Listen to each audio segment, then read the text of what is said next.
without interruption.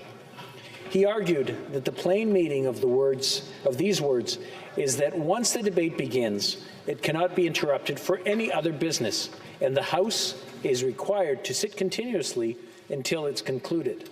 He also cited past examples of statutory debates that had similar provisions, but noted that those statutes contained explicit wording allowing for such interruptions,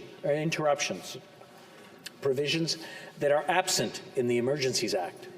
Lorsqu'il s'agit de prendre une décision, la présidence s'appuie sur les renseignements procéduraux et sur les précédents. En ce qui traite aux lois, mes prédécesseurs ont maintes fois expliqué qu'il n'appartient pas à la présidence de se prononcer sur la question de la nature constitutionnelle ou juridique. L'un d'eux, dans une décision rendue le 24 octobre 2011, à la page 2405 des débats, a déclaré, et je cite, « Il importe de faire une distinction claire entre interpréter les dispositions d'une loi, ce qui ne relève pas de la compétence de la présidence, et veiller à ce que la Chambre emploie des procédures et des pratiques saines. Ce qui, bien entendu, est le rôle de la présidence. » Fin de citation. Comme l'a souligné le leader de la Chambre de l'opposition officielle, lors de nombreux débats prescrits par la loi, la Chambre a décidé de la manière d'interpréter une disposition législative dans le contexte parlementaire en adoptant une motion sur les paramètres régissant un débat exigé par la loi. Cela relève évidemment du privilège incontesté de la Chambre d'être maître de ses propres travaux. Or, selon le député, en l'absence de pareille motion, la Chambre doit respecter le sens ordinaire du texte de la loi. The members cited a number of principles to follow in interpreting statutes. I would suggest that a critical one, often cited by the courts, is the principle of contextual construction. It is described by Dreger in Construction of Statutes, second editions, at page 87, and I quote, "The words of an act are to be in the entire context and in their grammatical and ordinary sense harmoniously with the scheme of the act, the object of the act, and the intention of Parliament," unquote. Following Sullivan in Statutory Interpretation, second edition, 1 reads on pages 58 and 59, and I quote, "There are problems with the plain meaning rule. In the first place, the distinction it draws between reading and interpretation is illusory. Second, the plain meaning rule expressly requires courts to distinguish between clear or plain meaning on the one hand and ambiguous or doubtful meaning on the other. The distinction has no solid basis," unquote. To understand how the wording without interruption came to be, the Chair has reviewed the evidence given at the Legislative Committee on Bill C-77 in the second session of the 33rd Parliament. Originally, this section of the bill provided that the motion be debated for 3 days without interruption. A member moved an amendment to strike the 3-day limit, arguing that he did not want to see a mechanism for time allocation built into the Act. He instead suggested that it be subjected to the normal rules of the House. Another member explicitly asked if the provisions as drafted meant that the House would need to sit for 72 hours straight to consider the motion. The response given, both by the Parliamentary Secretary and by the official present, was that the provisions of the Act had to be interpreted within the context of the House's rules. Therefore, any extension to the House's sitting hours would have to occur pursuant to the normal procedures. This was clearly the understanding of the members of the committee when they removed the 3-day limit on debate. I refer members to the evidence of the committee from April 12, 1988, especially pages 945 and 946. The amendment was adopted, and the provision was further amended at report stage to arrive at the current wording of the Act. Étant donné l'intention claire des législateurs qui ont adopté cette disposition, la présidence a la difficulté à accepter l'argument selon lequel cette motion doit faire l'objet d'un débat sans interruption tant que la Chambre ne sera pas prête à se prononcer. Je propose plutôt de traiter la question comme un ordre du jour qui doit être traité en priorité par rapport aux autres ordres du jour en cours et de maintenir l'horaire des travaux de la Chambre prévus dans notre règlement. Autrement dit, la Chambre va aborder les rubriques comme les affaires courantes, les déclarations de députés, les questions orales, le débat d'ajournement, etc., à l'heure habituelle, et elle s'ajournera à l'heure habituelle. The Chair recognizes that this is an important debate on an urgent matter and that many members will wish to express their views. If parties feel the current rule should be adapted to this context, I strongly encourage the parties to follow the practice used in past statutory debates and to arrive at an agreement. I thank all the members for their attention.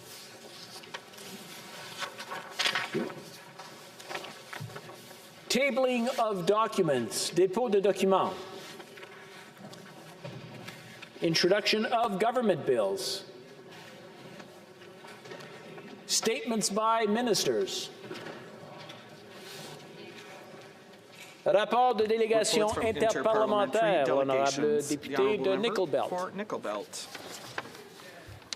34.1 du règlement, j'ai l'honneur de présenter à la Chambre, dans les deux langues officielles, les rapports suivants de la section canadienne de Parliamericas, 13e rencontre du réseau pour l'égalité des genres de Parliamericas, session virtuelle, le 13, 22 septembre et le 4 octobre 2021. Et la section canadienne de Parliamericas, sa rencontre du réseau pour le Parlement ouvert, session virtuelle, le 15, le 19 et le 26 mars 2021. Merci, M. le Président.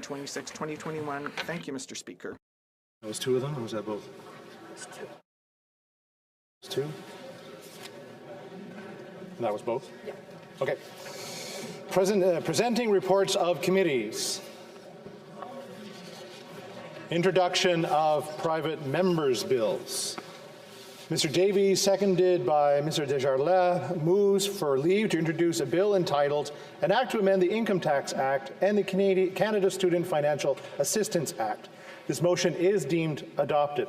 The Honourable Member for Vancouver Kingsway. Thank you, Mr. Speaker. I rise today to introduce an important bill to Parliament, the Post-Secondary Education Financial Assistance for Persons with Disabilities Act, with thanks to the Honourable Member for Edmonton Griesbaugh for seconding it and his tireless advocacy for diversity and inclusion.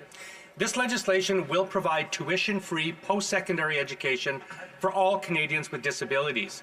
This is not only fundamentally just, it is an investment in our citizens that will unleash potential and benefit our society.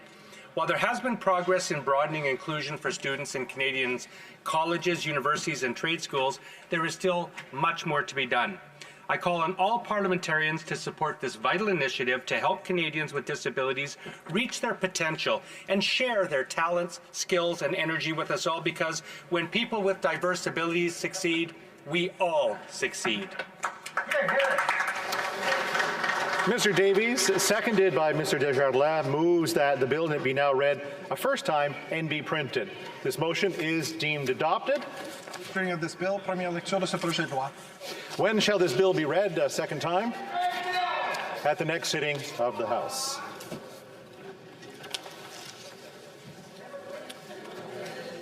The presenting of petitions. Reading of Senate public bills and motions. The Honourable Parliamentary Secretary. So thank you, Mr. Speaker. There have been discussions amongst the parties, and if you seek it, I believe you'll find unanimous consent to adopt the following motion. that in relation to the motion for confirmation of the declaration of emergency, notwithstanding any standing order or usual practice of the House, the Prime Minister and the Leader of the official opposition, the Minister moving the motion and the member speaking immediately afterwards shall be allowed to speak for no more than 20 minutes with 10 minutes for questions and comments, and that they be allowed to split their time with another member, and that the Prime Minister be allowed to speak before the Minister moving the motion. Que tous ceux qui s'opposent à ce que l'honorable député propose, la motion vient de dire non. Would please say nay. D'accord. La Chambre a entendu l'énoncé de la motion. Thank you. The House Que tous ceux qui s'opposent à la motion veuillent bien dire non. All those opposed to the motion, Adopté. please say nay. Carried. Presenting of petitions.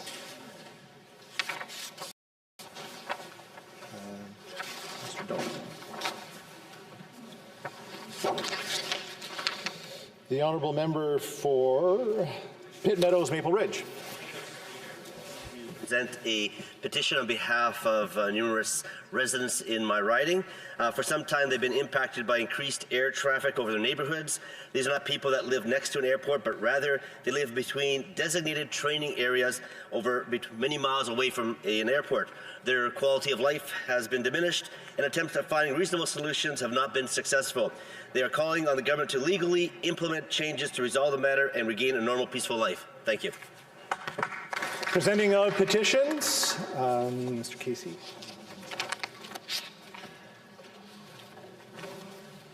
The honourable member for Charlottetown.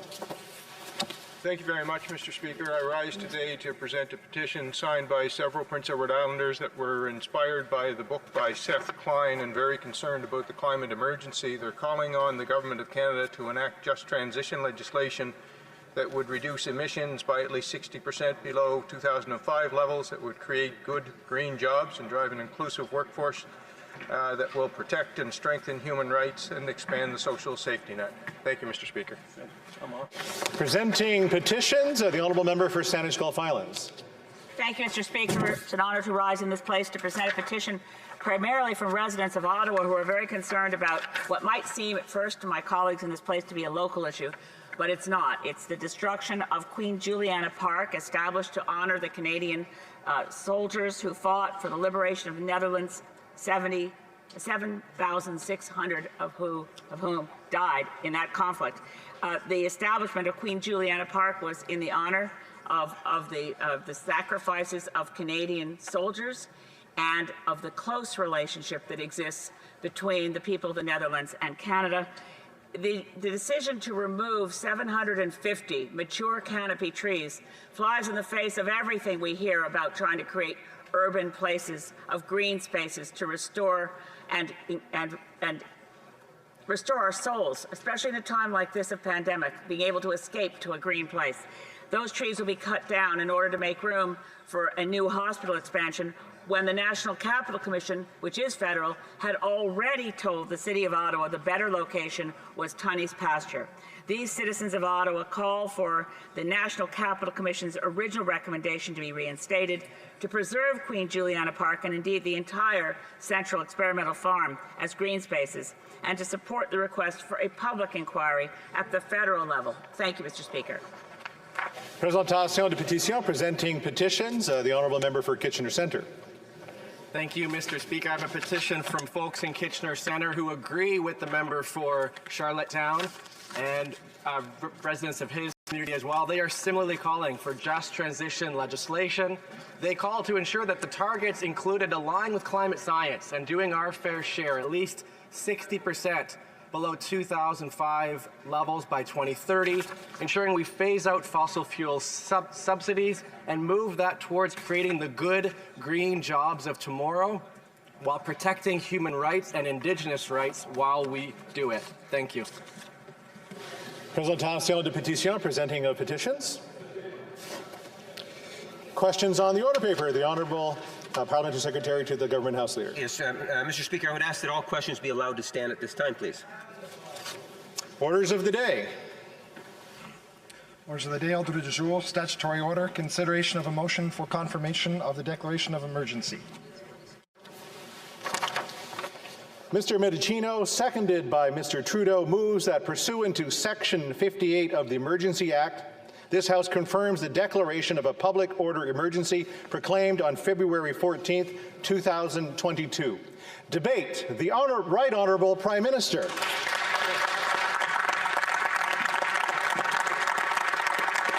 Thank you, Mr. Speaker. I will be sharing my time with the Minister of Public Safety. On Monday, as we entered the third week of illegal blockades and occupations, the federal government invoked the Emergencies Act. We did it to protect families and small businesses, to protect jobs and the economy. We did it because the situation could not be dealt with under any other law in Canada. Mr. Speaker, we did it because that's what responsible leadership requires us to do. For the good of all Canadians, the illegal blockades and occupations have to stop, and the borders have to remain open. We've made progress since Monday. On Tuesday, the border was reopened in southern Alberta after the Coutts blockade was dismantled. The RCMP arrested a small group of people within the larger blockade and seized firearms, ammunition, and body armor. It is believed that this group was willing to use force against police officers. On Wednesday, the blockade in Emerson, Manitoba, had been cleared without arrests or charges. Traffic and trade at this border crossing have now resumed. In Windsor, Mayor Dilkens said law enforcement was able to successfully intercept a new convoy suspected of heading to the Ambassador Bridge. And here in Ottawa, law enforcement now has more tools and resources in order to give the people of this city their jobs, neighbourhoods, and freedoms back.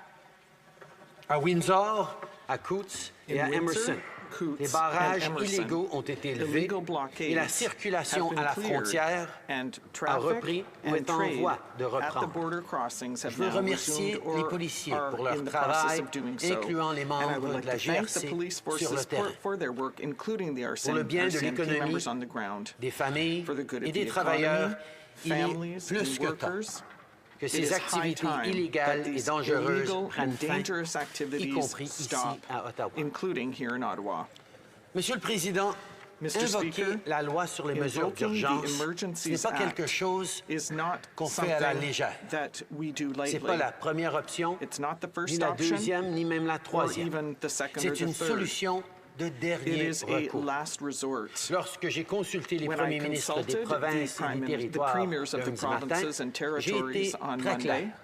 En bloquant les chaînes d'approvisionnement, les barrages illégaux font des torts considérables à notre économie et aux Canadiens. It is consistent with the requirements of the Emergencies Act that the views of the premiers of all provinces and territories be carefully considered, and that is what we did. And the consultation and collaboration with the premiers will continue until the situation is resolved. Like I said on Monday, the scope of the Emergencies Act is time-limited and targeted, as well as reasonable and proportionate.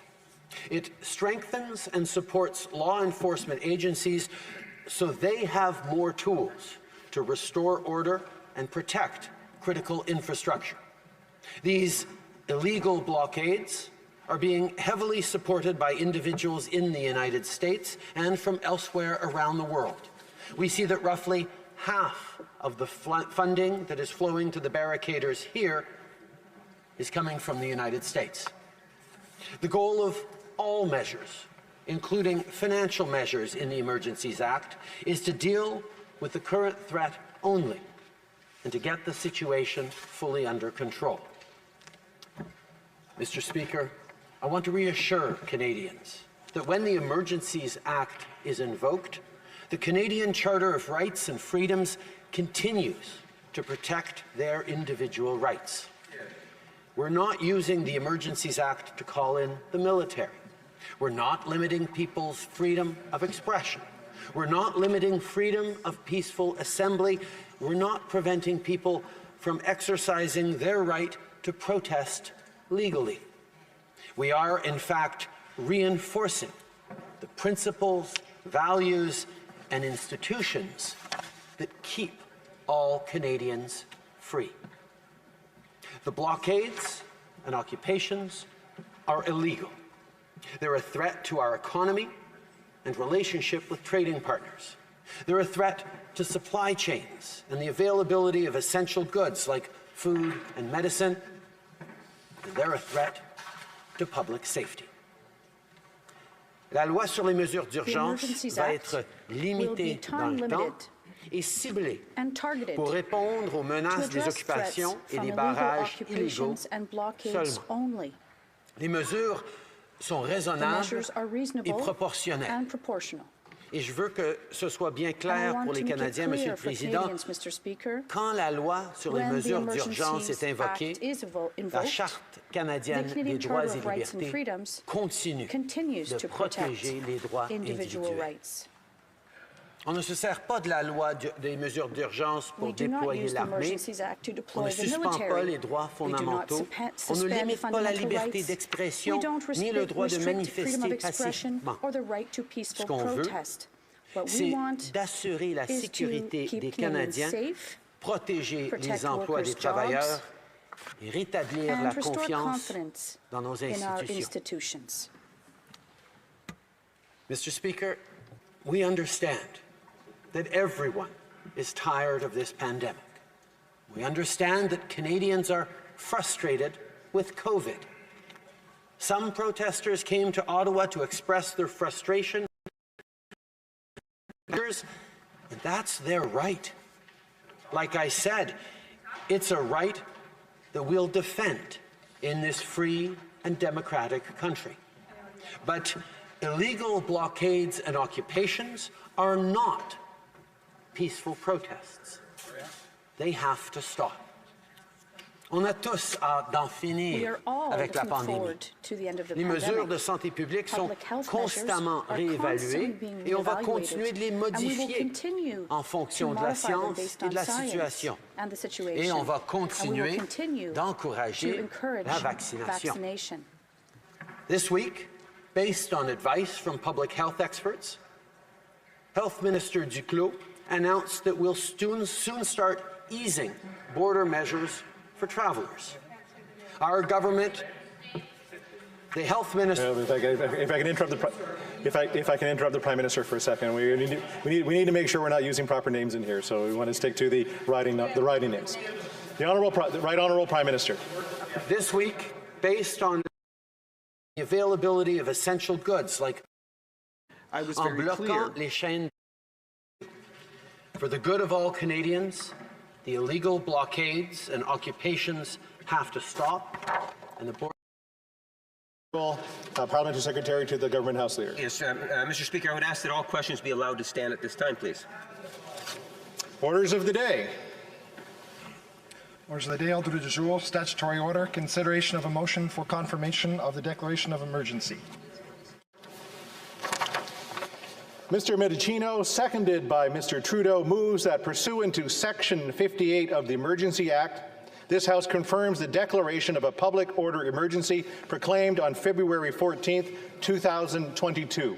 Debate. The Right Honourable Prime Minister.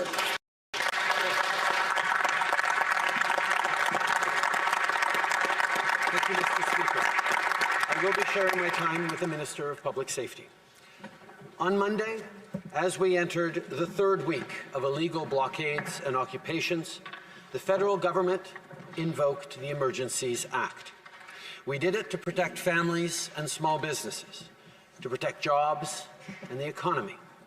We did it because the situation could not be dealt with under any other law in Canada. Mr. Speaker, we did it because that's what responsible leadership requires us to do. For the good of all Canadians, the illegal blockades and occupations have to stop, and the borders have to remain open. We've made progress since Monday.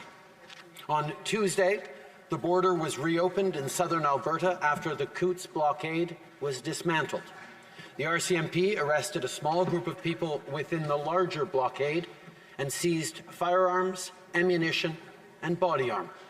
It is believed that this group was willing to use force against police officers. On Wednesday, the blockade in Emerson, Manitoba, had been cleared without arrests or charges. Traffic and trade at this border crossing have now resumed. In Windsor, Mayor Dilkens said law enforcement was able to successfully intercept a new convoy suspected of heading to the Ambassador Bridge.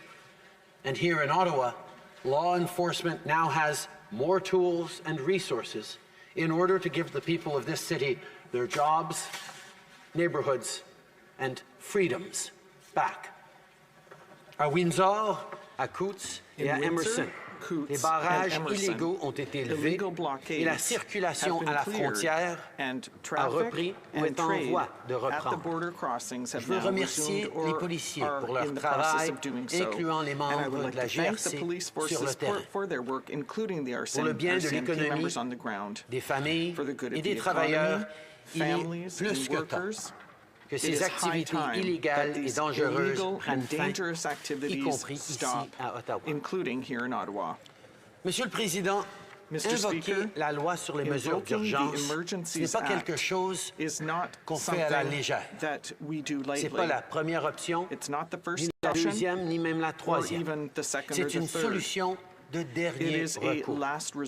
Lorsque j'ai consulté les premiers ministres des provinces et des territoires lundi matin, j'ai été très clair. En bloquant les chaînes d'approvisionnement, les barrages illégaux font des torts considérables à notre économie et aux Canadiens.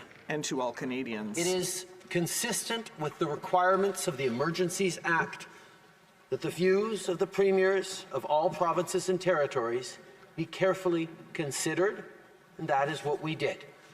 And the consultation and collaboration with the premiers will continue until the situation is resolved.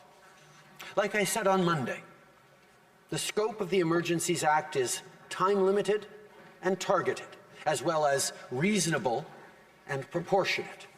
It strengthens and supports law enforcement agencies so they have more tools to restore order and protect critical infrastructure.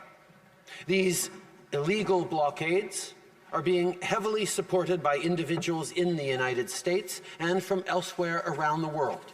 We see that roughly half of the funding that is flowing to the barricaders here is coming from the United States.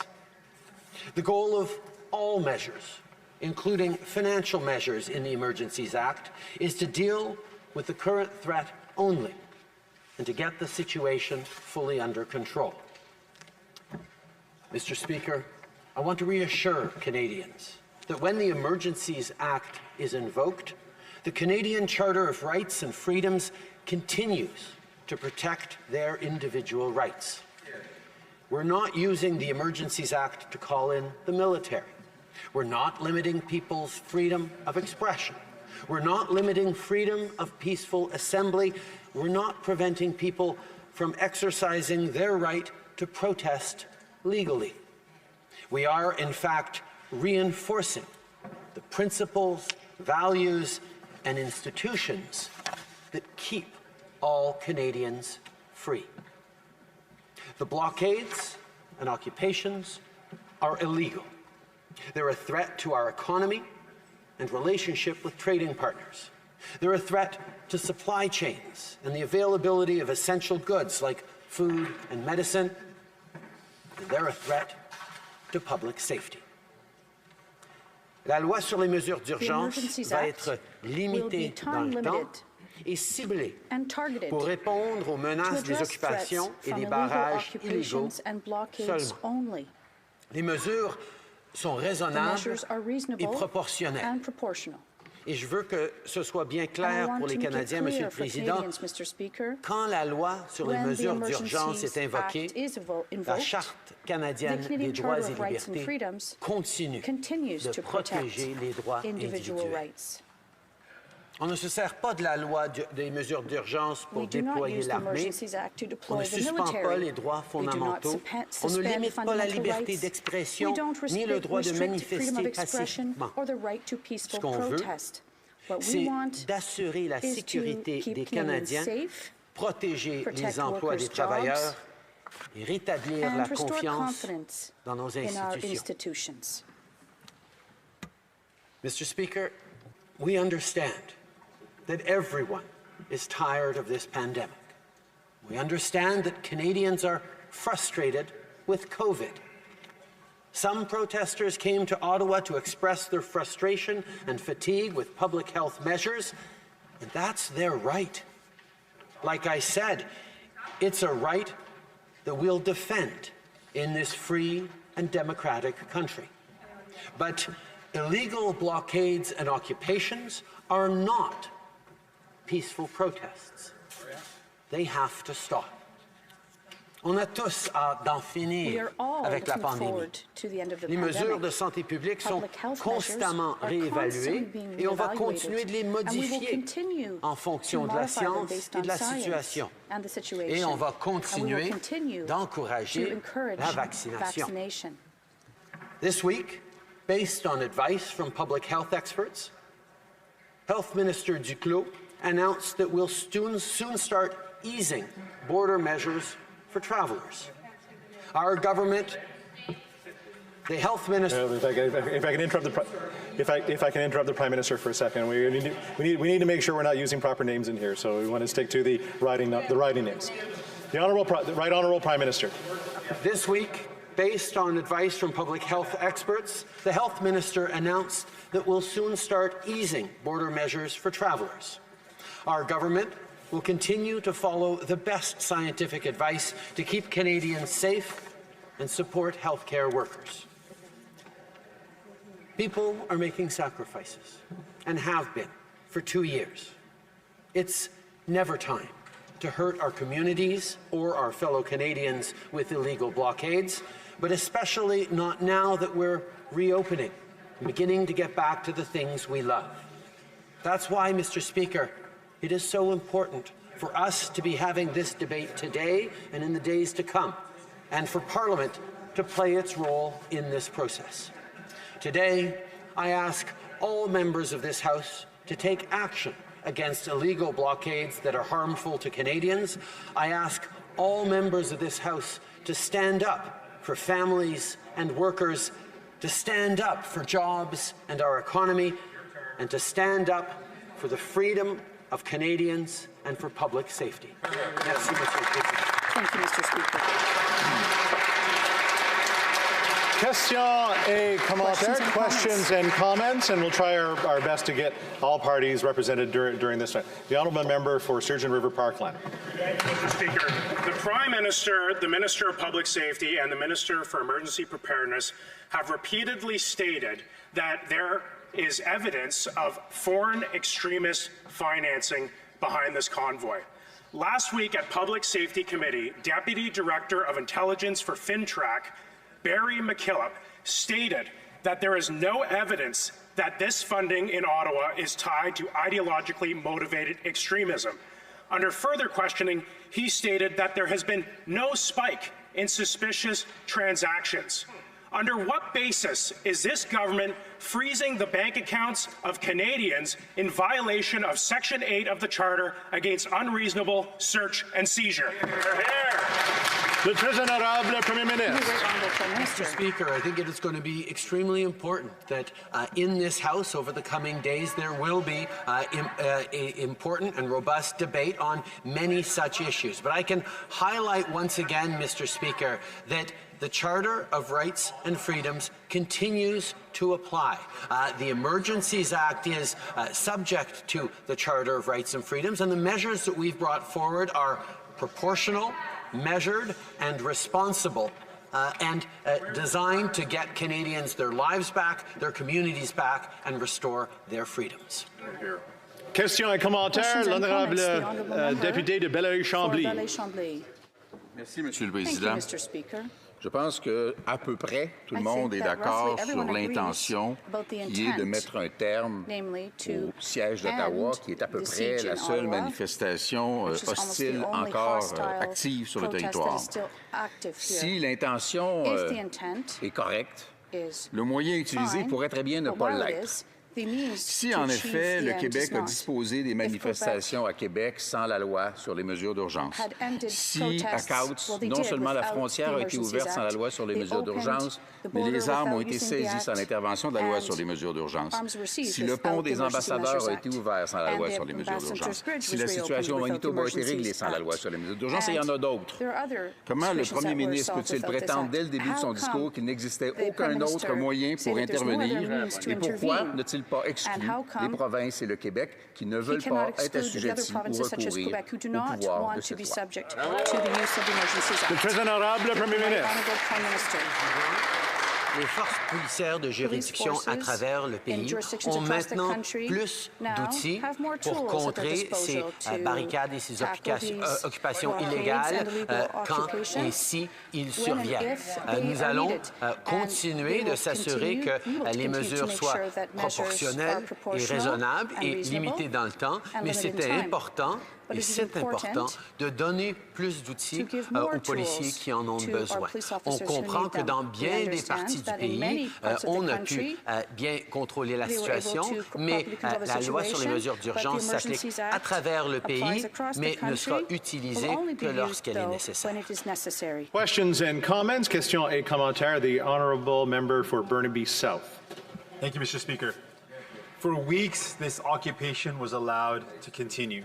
People lost their wages, citizens were harassed, the potential for violence grew, and the federal government, instead of acting, argued over jurisdiction.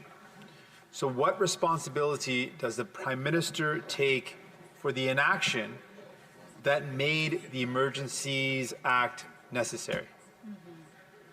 The Right Honourable Prime Minister. Mr. Speaker, I appreciate the opportunity to reiterate that from day one of these barricades and blockages and occupations, the federal government has been supplying resources and working closely with local police of jurisdictions to ensure that they had the tools that they needed. Obviously, this situation has evolved, this situation has escalated, but every step of the way, the federal government has been there to support the law enforcement of jurisdiction. Here in Ottawa, that means the Ottawa Police Services and the OPP, and we will continue to be there with the RCMP as necessary. Time for about a 15-second question and answer. The honourable member for Ottawa Centre. Thank you very much, Speaker. As you're very much aware that my riding includes Parliament Hill, which has been under siege for over 3 weeks now, Speaker. My community has been held hostage, and I can assure you that these protests have not been peaceful or lawful. My question to the Prime Minister is, how is this Emergencies Act is going to help my constituents in Ottawa Centre? The Right Honourable Prime Minister. Mr. Speaker, Canadians continue to have the right to free expression, the right to protest peacefully, but occupying the downtown of our major cities, protesting and blocking border crossings is unacceptable. That is why we have given more tools in a proportional way to police officers. Reprise du débat, continuing debate. The Honourable Minister of Public Safety. Thank you very much, Mr. Speaker, and I'd like to begin by thanking the Prime Minister for commencing this important debate on the invocation of the Emergencies Act for the first time. And I want to begin with a number of expressions of gratitude, both to my colleagues on this side of this House. I'd also like to begin by expressing my gratitude to the opposition for the informed debate which we're about to have.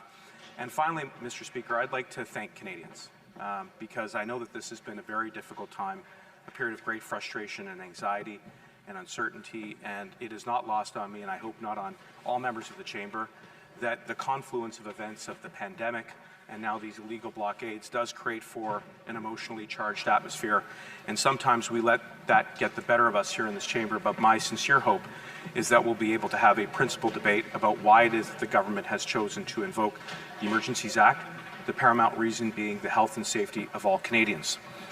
Now, you've heard the Prime Minister set out what the test for the invocation of the Emergencies Act is, and I know that my colleague, the Minister of Justice and the Attorney General and other members will elaborate on that, but I want to focus my comments on what I believe are the perceived and real risks to public safety that we have seen over the last number of weeks, which emanated from the so-called Freedom Convoy. Now, this convoy has been taking to the streets right across the country and at other critical infrastructure, including our borders, our national symbols, our communities, our neighborhoods, and it has had a profound impact. And I would submit to you, Mr. Speaker, and to members of this chamber, a very negative and detrimental impact to public safety. I want to touch on a number of the ports of entry which have been interrupted significantly as a result of the participation of those in the illegal blockades, including at Coutts in Alberta, Emerson in Manitoba, Surrey, British Columbia, Windsor, Ontario, Sarnia, Ontario, Fort Erie, Ontario, as well as here in Ottawa. I hope that all members would recognize that the kind of conduct that we have seen at our borders puts into serious question, the integrity and the security of this country. The impact at Coutts, for example, has cost the economy approximately $48 million per day. In Emerson, $73 million a day. And in Windsor, where we conduct nearly or roughly a quarter of all of our daily trade with our most important trading partner in the United States, roughly $390 million.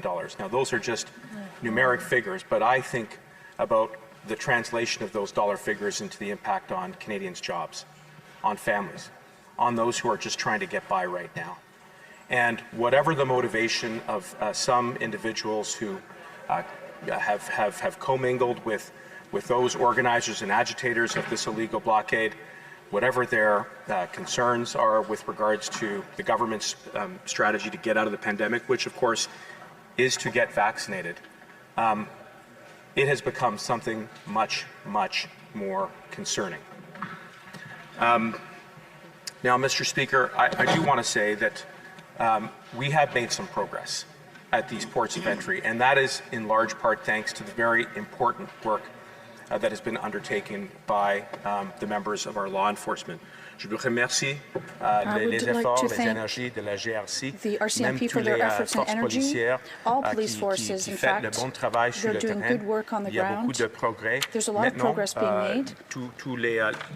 La majorité de les frontières Most of our borders are now open, and that is good for our economy and for trade, and it's also good for Canadians. Mais cet progrès n'est pas un certainté.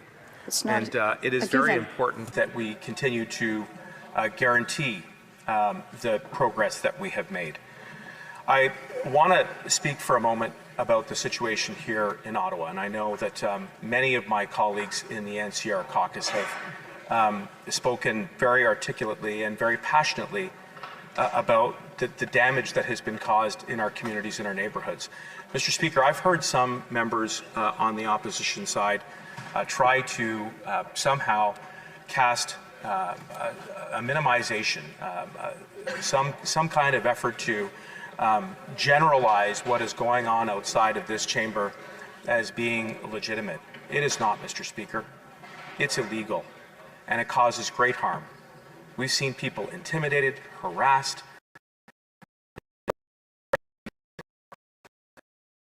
set in the corridors. Residents are terrorized, and it is absolutely gut-wrenching to see the sense of abandonment and helplessness that they have felt now for weeks.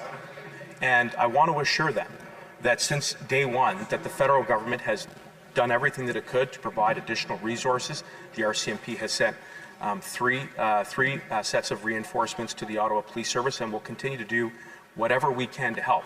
But it is also important, I think, for members of this chamber to recognize that we here, we write the laws, we set the policies, but we trust our police, our law enforcement, to enforce them.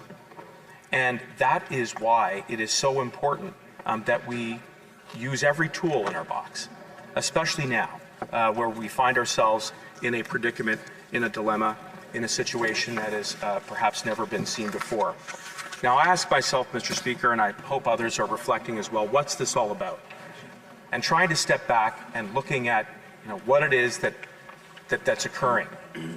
And I'm concerned. I've heard some people say and still say that this is a protest about vaccines. It's not.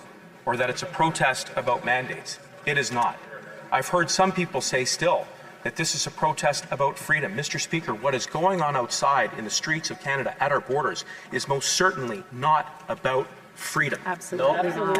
It is not about It is about a very small, organized, and targeted group of individuals who are trying to strip away the very freedoms that we here have sworn to uphold. Exactly. That the generations of those who preceded us have sworn to uphold, Mr. Speaker. Now, I've seen many striking similarities in the way that these blockades have manifested across the country, the tactics that they are using, the timing in which they are occurring, the targets, whether they are national symbols, like the Parliament here, or provincial legislatures, like the War Monument outside, where we hear members speak passionately about their forebears who went and made the sacrifices for the freedoms that we now enjoy.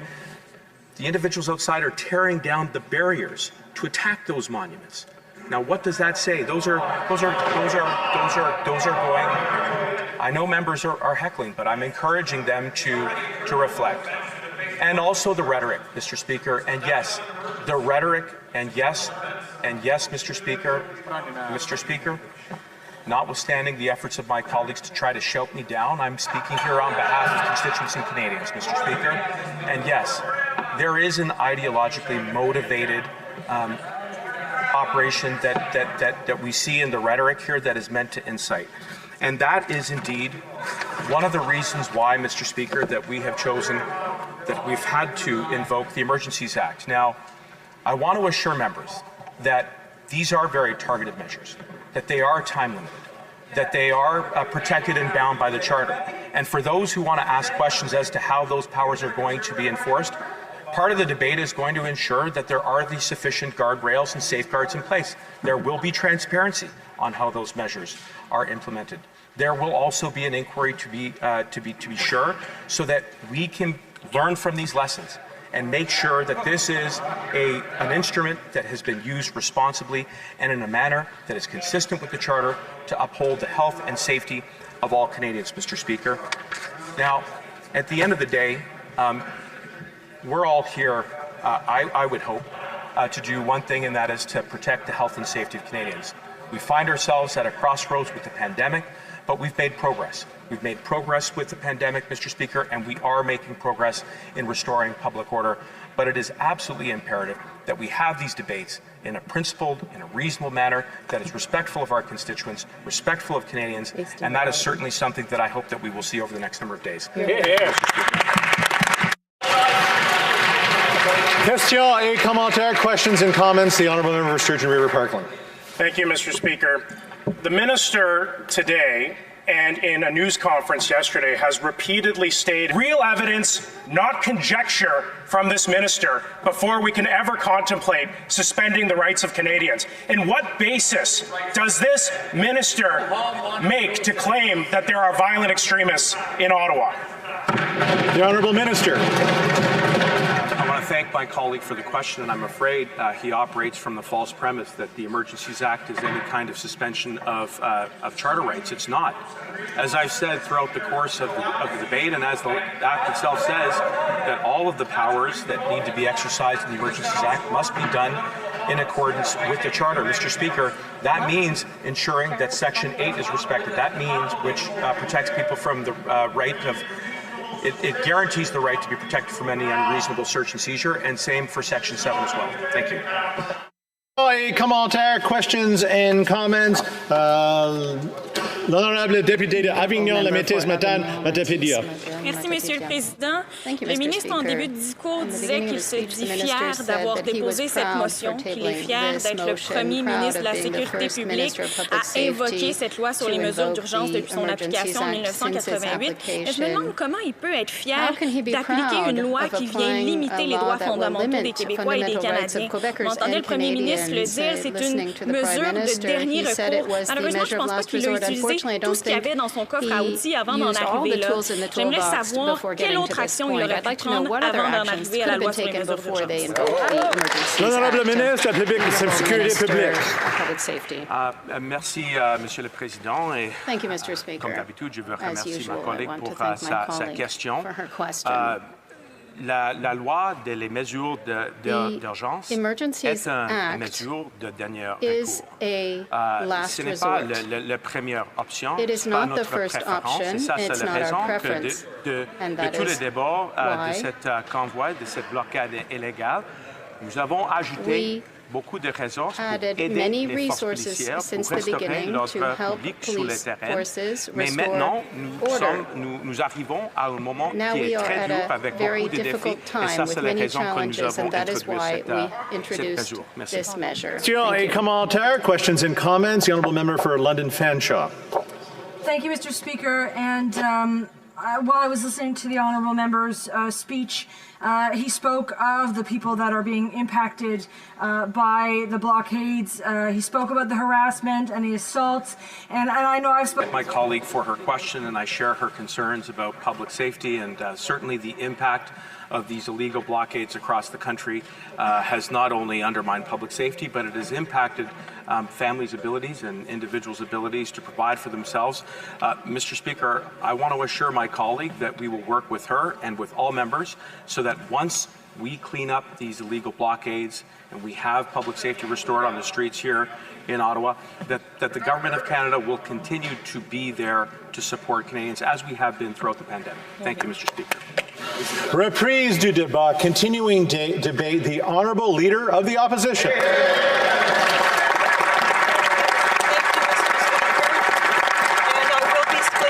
With the member for Mégantic-Lérable today. Speaker, this week, for the first time since its passage, the Emergencies Act has been invoked by the Prime Minister. This is historic and it is extremely disappointing. The Prime Minister has invoked the Act, he says, to deal with the protests that have gathered here in downtown Ottawa and blockades that were happening at the Coutts border in Alberta, the Emerson border in Manitoba, the Ambassador Bridge, and failed to take meaningful action to de-escalate the protests here or use any tools that he may have available. Instead, he has jumped straight to the most extreme measure. And as he has invoked the Act, he has failed to meet the high threshold set out by the Emergencies Act to justify it. That being, and I quote, when a situation seriously threatens the ability of the Government of Canada to preserve the sovereignty, security, and territorial integrity of Canada, and when the situation cannot be effectively dealt with under any other law of the country. Conservatives do not believe the government has shown that threshold has been met, and thus we will be voting against it.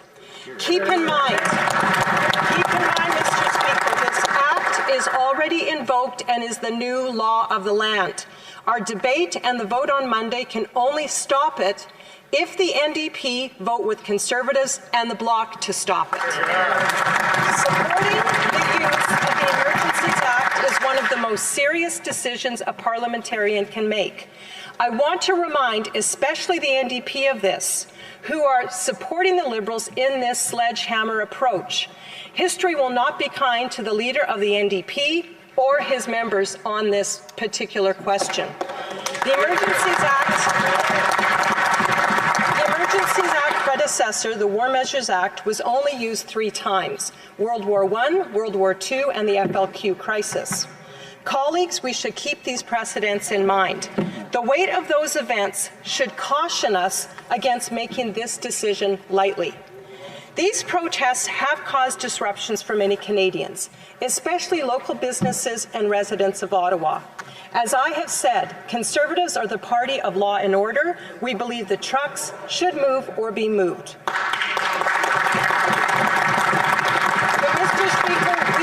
to lower the temperature across the country. The Prime Minister clearly wants to raise it. Let's be very clear how this all started.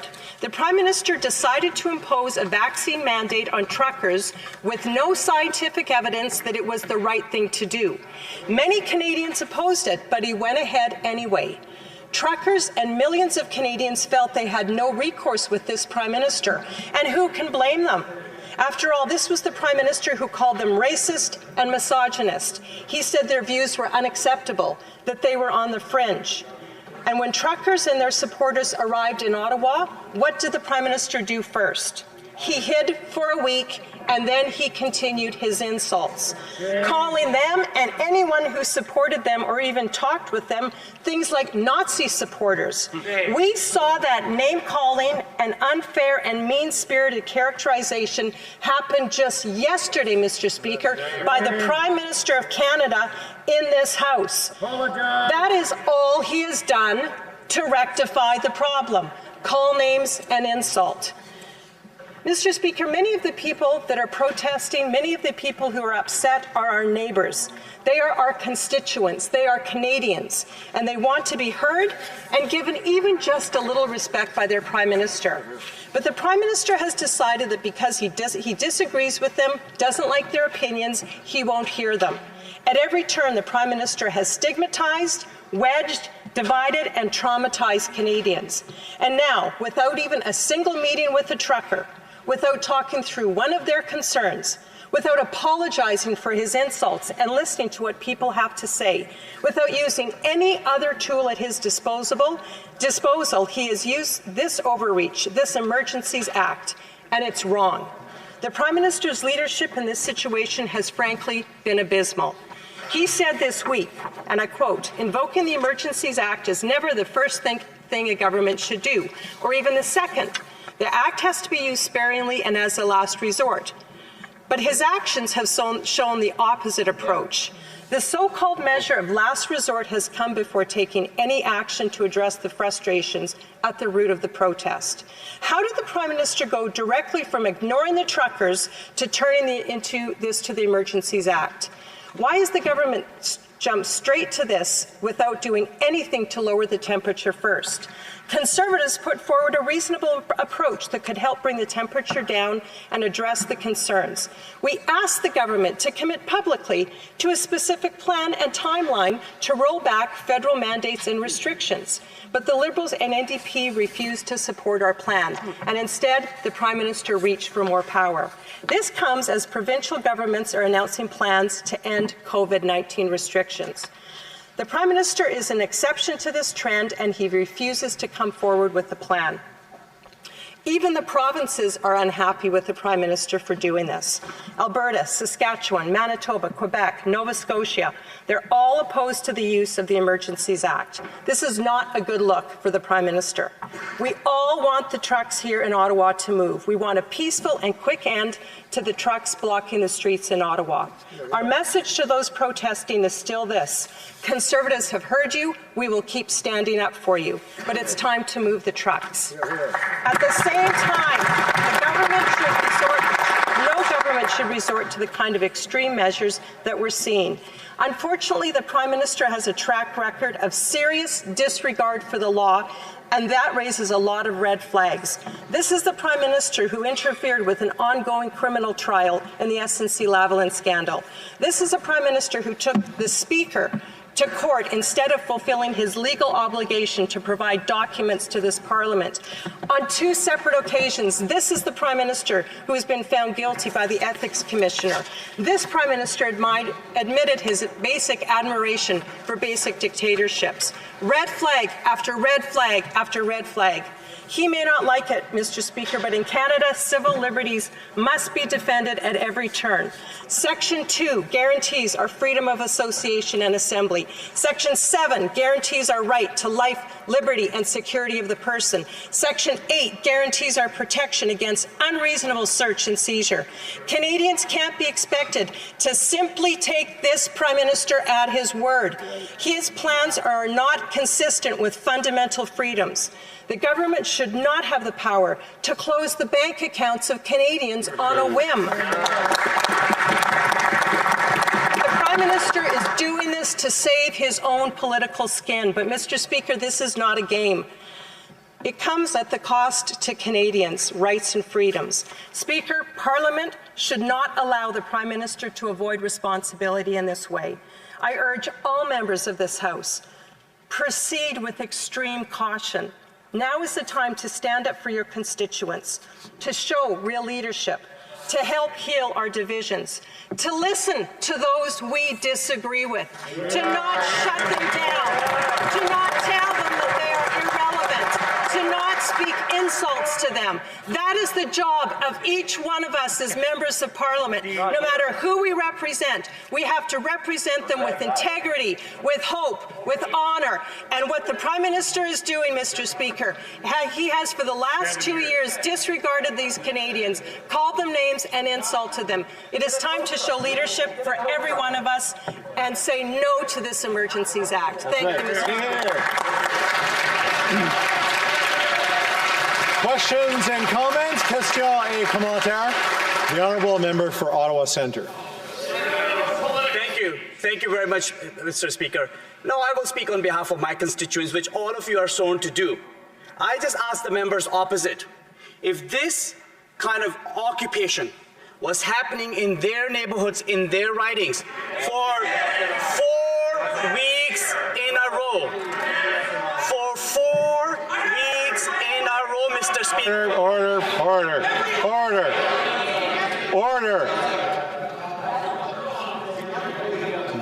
I just want to say, the longer I get to stand here, the less option that people have to actually present their feelings and represent their constituents later on.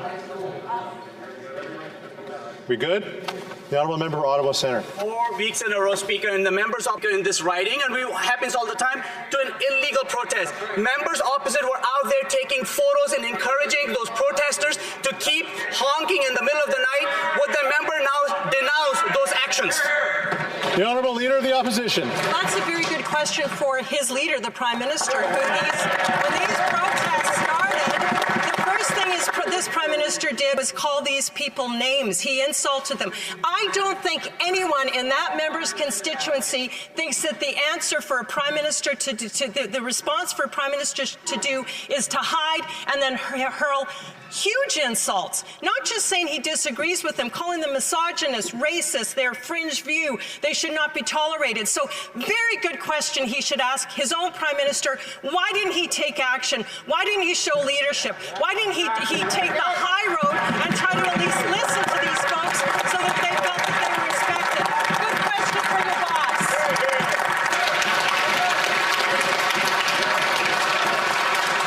Questions et commentaires. Questions and comments. L'honorable député de la Prairie. Les problèmes à Casse en Alberta se sont réglés sans la loi des mesures d'urgence. À Emerson, même chose, sans la loi des mesures d'urgence, ça s'est réglé. Sur le pont des ambassadeurs, évidemment, il a fallu que les Américains crient que ça n'avait pas de bon sens, ça s'est réglé. Sans la loi des mesures d'urgence. À Québec, il y a eu des manifestations, ça s'est réglé. Sans la loi des mesures d'urgence. Dans la cour du premier ministre, ici, dans les capitales fédérales, il y a une occupation. Qu'est-ce que le premier ministre a fait? What did the Prime Minister do? First, he insulted them, and then he invoked the Emergencies Act. My question is simple. Between playing Pontius Pilate and the atomic bomb, there is tools that the Prime Minister could have used, like leadership. What does the Leader of the Opposition think of that? The Honourable Leader of the Opposition. I tell that member, thank you for his question. And he may recall I sent a letter very early on to the Prime Minister asking that he meet with the opposition leaders to talk about solutions like the ones that he just spoke about. It's clear that the borders were cleared by police action, and that's a good thing. We believe that these protesters here in Ottawa, these blockades, could have been moved quickly had the Prime Minister shown some leadership, said, hey, I'm hearing you, I disagree with you, but I hear your concerns. We're going to look at removing these mandates. We're going to do it because it's actually scientific to remove them. I guarantee you, Mr. Speaker, that these folks would have moved on had the Prime Minister decided he wanted to actually listen. And what I promise you is we would not be here today invoking an Emergencies Act, which is a sledgehammer on all Canadians. Questions and comments? The Honourable Member for Burnaby South. It's no secret that the Convoy stated their mission, which was to overthrow the government. It sounds ludicrous, but they brazenly posted that on their website, and they reiterated it. Order, order. I can't hear the question, and I'm sure the Leader of the Opposition can't hear the question. The Honourable Member for Burnaby South. It's no secret that the goal of this convoy, posted brazenly on their website, reiterated as recently as earlier this week in a press conference, was to overthrow a democratically elected government. That was their goal. So the interim leader of the Conservative Party says, we have heard you, we will keep standing up for you. Do you regret endorsing a convoy that is attacking the fundamental democracy of our country? Do you regret endorsing and supporting an occupation that has harassed citizens? Do you regret endorsing a movement which has lost... Order. I know the questions have to come through the chair, and then I can't speak on behalf of the Leader of the Opposition, but I'll let the Leader of the Opposition answer the question. Thanks, Mr. Speaker. And obviously, nobody in this House believes that a government should be overthrown, although I have seen that member's colleagues at a number of pro-communist marches, and so not sure if that means he endorses communism. But I'll tell you what I know is when history looks back on this, Conservatives will have stood up with Canadians, millions of Canadians, vaccinated Canadians, Canadians who are blue-collar workers, Canadians who are white-collar workers, Canadians who have had enough of a Prime Minister who has divided, wedged, stigmatized, and traumatized them. And the party that will have stood with that Prime Minister is that member and his NDP colleagues, and it's shameful.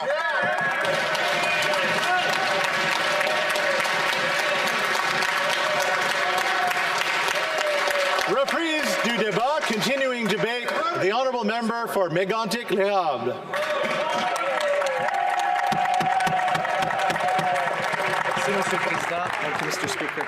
Monsieur le Président, je préférerais aujourd'hui me lever en cette Chambre pour parler de la hausse de l'inflation. Je préférerais me lever en cette Chambre aujourd'hui pour défendre les mères de famille, les pères de famille, les aînés qui ont effectivement beaucoup à souffrir depuis le début de la pandémie et qui aujourd'hui font face à toutes sortes de situations vraiment graves. Mais à cause de ce Premier ministre, à cause de l'inaction de ce Premier ministre, parce qu'il a choisi de protéger sa carrière plutôt que d'écouter les Canadiens. On se retrouve aujourd'hui à discuter d'une loi qui a été invoquée pour la toute première fois depuis sa création en 1988 par le Parlement et par ce Premier ministre.